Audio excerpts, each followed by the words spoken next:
காற்று, தண்ணி, பூமிங்கிற எல்லாமே நல்லா இருக்குன்னு அர்த்தம். சூன்யமான இடங்கள்ல அது துளிர்க்காது. அது துளிர்க்கிற இடம் சுபிட்சமா இருக்கும். அடுத்து அருகம்புல்ல ஒரு விவசாயி பயிர் பண்ண தேவையில்ல. அருகம்புல் வரையில காலந்தான் விவசாயி. துளசி, வில்வம் மாரி ஒரு தேவ பயிர். அந்த பயிர்னா கணபதிக்கும் உயிர். அத நாம சாற்றும் போது கணபதிக்கு உகந்த பூஜையா அது மாறுது. இன்னும் பல ரகசியங்கள் இதுக்கு பின்னால இருக்கு. நேரம் போயிடப் போகுது, நீ புறப்படு என்றார்.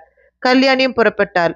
ஒரு அருகம்புல்லை பற்றி அவர் பேசிய பேச்சுக்கு பின்னாலே இவ்ளோ விஷயம் இருப்பதே பரணிக்கு இப்போதுதான் தெரியும். அது பிரமிப்பாக அவன் முகத்தில் எதிரொலித்தது. என்னப்பா அப்படி பாக்குற?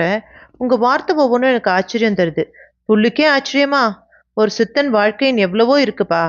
உண்மைதான். இன்னைக்கு தானே நான் முதலா அனுபவப்பட்டிருக்கேன். என்ன அந்த பொண்ணு கிடைச்சிட்டா தானே?